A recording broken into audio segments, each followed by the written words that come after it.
Baik, Assalamualaikum warahmatullahi wabarakatuh. Baik, di sini saya akan menjelaskan tentang tata cara penggunaan obat turboheller. Jadi, obat turboheller ini tuh yang Symbicort. Obat ini merupakan obat yang mengandung budesonide 160 mcg dan formoterol fumaran 4,5 mcg. Obat ini digunakan untuk terapi asma dan PPOK, penyakit paru obstruktif kronik seperti bronkitis kronis dan emfisema, serta riwayat ekserbasi kekambuhan para asma yang berulang yang disertai dengan keadaan sesak, batuk, mengih, dan terasa berat atau kombinasi dari beberapa gejala di atas. Untuk dosis yang digunakan pada obat turboheller ini itu adalah untuk pengobatan dan pencegahan serangan asma. Itu tuh dosisnya berkisar antara 1 sampai 2 inhalasi 2 kali sehari. Untuk pengobatan penyakit paru obstruktif kronik itu dosisnya adalah 2 inhalasi 2 kali sehari. Selanjutnya yaitu masuk ke cara menggunakan Symbicort turboheller.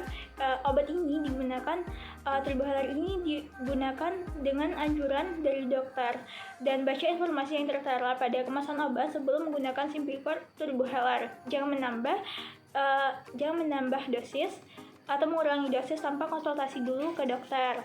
Nah, untuk menggunakan Symbicort turboheller ini itu dibuka tutup kemasan, lalu seperti ini, nampak seperti ini. Jadi bagian-bagian dari turboheller ini tuh, ini untuk bagian mulutnya, ini untuk dosis obatnya, ini untuk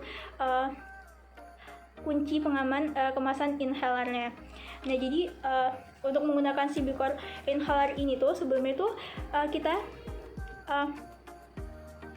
kita buka kunci pengaman kemasan inhaler yang bagian merah ini ke kanan, kemudian kita putar ke kiri dengan cepat, kemudian terdengar bunyi klik. Nah, lalu kita buang nafas terlebih dahulu sebelum menghirup inhaler. Buang nafas sampai habis, lalu letakkan moncong inhaler di moncong ini di dalam mulut, lalu tutup bibir rapat-rapat, lalu tarik nafas dalam-dalam, jangan menggigit moncong inhaler. Nah, setelah menghirup udara dari inhaler, tahan nafas selama 10 detik dan ulangi langkah sebelumnya jika disarankan oleh dokter. Jangan lupa tutup kembali inhaler dengan kunci pengaman, lalu kumur-kumur mulut dengan bersih. Untuk mempraktekkan cara penggunanya itu dengan cara berikut: putar kunci pengaman kemasan inhaler, lalu putar ke kiri sampai bunyi klik, lalu kita hirup, buang nafas terlebih dahulu.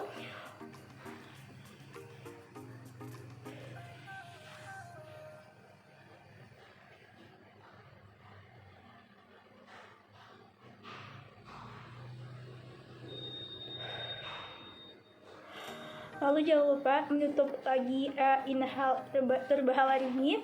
Lalu jangan lupa untuk kumur-kumur dengan air bersih. Lalu apa saja efek samping yang bisa timbul dari penggunaan obat turboheller ini tuh? Yang pertama itu ada jantung berdebar, sakit kepala, tremor, iritasi pada tenggorokan, batuk, dan suara serak. Untuk interaksi Symbicort turboheller ini dengan obat lainnya itu ada beberapa obat yang akan berinteraksi pada obat turboheller ini. Yang pertama itu adalah akan terjadinya peningkatan kadar budesonide jika digunakan dengan obat ketoconazole, itraconazole, atau clarithromycin. Yang kedua, ada peningkatan risiko terjadinya gangguan irama jantung jika digunakan dengan obat antidepresan trisiklik, beberapa jenis anti-aritmia, beberapa jenis antihistamin, atau obat bius. Nah, yang ketiga itu ada peningkatan risiko terjadinya krisis hipertensi jika digunakan dengan obat golongan MAOI. Nah, untuk penyimpanan obat turboheller ini itu disimpan pada suhu ruang dengan suhu 15 sampai 30 derajat Celcius di tempat yang kering dan tidak lembab. Baiklah, sekian tata cara penggunaan turboheller dari saya. Saya akhiri dengan Assalamualaikum warahmatullahi wabarakatuh.